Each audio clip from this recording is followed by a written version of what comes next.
2017년 겨울훈련 집회 레위기 결정연구 미니스트리 다이제스트.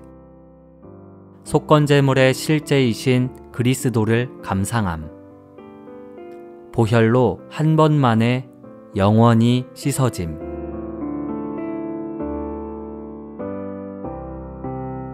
주 예수님께서 십자가에 못 박히셨을 때 그분은 피를 흘리시어 우리 모든 죄들을 씻으셨습니다.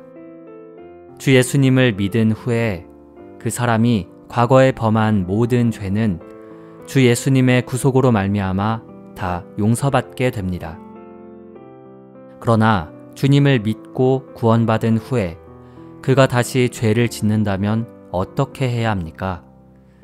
주 예수님의 피로 다시 그의 죄를 씻어야 합니까?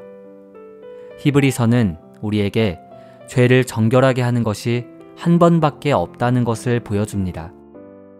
10장은 우리에게 주 예수님께서 우리의 죄 때문에 자신을 속죄 제물로 드리시어 영원히 속죄의 일을 이루셨고 한 번 드리심으로 우리를 영원히 온전하게 하셨음을 알려줍니다. 또한 9장 26절은 이제 그분은 자신을 희생제물로 드리시어 죄를 없애시려고 시대들이 종결될 때에 한 번 나타나셨습니다. 라고 말합니다. 주 예수님께서 한 번 희생제물로 드려지셨으므로 두 번째 드려짐은 없습니다.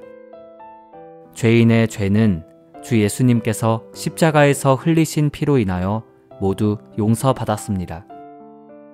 그리스도인이 구원받은 후에 다시 죄를 짓는다고 해도 주 예수님은 여러분의 죄 때문에 다시 죽으실 수 없습니다. 그분께서 한 번 이루신 것은 영원히 이루신 것입니다. 히브리서 9장과 10장을 읽은 후에 우리는 구약에 있는 사람과 신약에 있는 사람의 차이점을 보았을 것입니다. 구약에서 내가 죄를 지었다면 소나 양을 사거나 만약 그것을 살 수 없으면 비둘기를 사서 제사장에게 속죄를 위해 그것을 희생제물로 드려달라고 하면 됩니다. 이 소나 양을 볼 때 그것이 나의 형벌을 대신했기 때문에 마음이 아주 기쁩니다. 소나 양의 피가 나의 피와 같으므로 하나님은 나를 용서하십니다.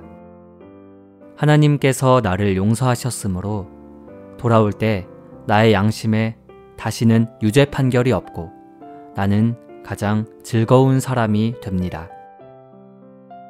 그러나 며칠 후 나는 만일 그날 드린 제물이 합당하지 않았으면 어떻게 하지? 그날 제사장이 행한 것이 합당하지 않았다면 어떻게 하지? 라고 하며 근심하기 시작할 것입니다.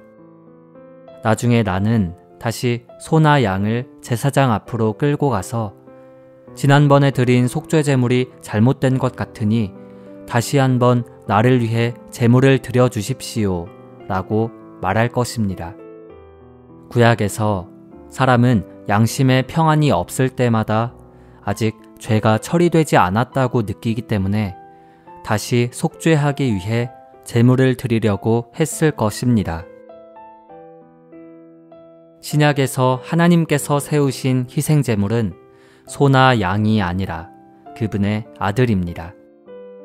그분의 아들께서 이 땅에 오셨을 때 분명히 하나님은 소나 양을 기뻐하지 않으시고 아들을 위해 한 몸을 예비하셨으므로 이 몸을 통해 영원한 구속의 일을 이루게 하셨다고 말씀하셨습니다.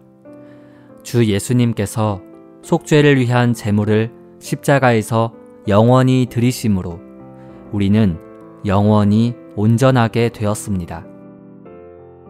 그러므로 우리는 하나님의 아들의 피를 소나 양의 피같이 일반적인 것으로 만들 수 없습니다. 하나님의 아들은 다시 우리의 죄들 때문에 십자가에 못 박히실 수 없습니다. 오직 하나의 속죄 제물이 있으며 다른 것은 없습니다. 사람이 이것으로 말미암아 경배하면 양심이 정결해지고 다시 죄가 있다고 느끼지 않게 됩니다. 모든 죄들이 주 예수님의 피로 인하여 한 번만에 영원히 씻어졌습니다.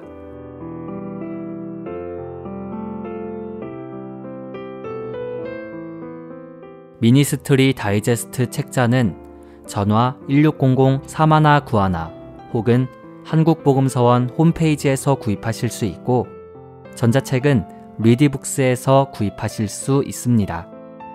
감사합니다.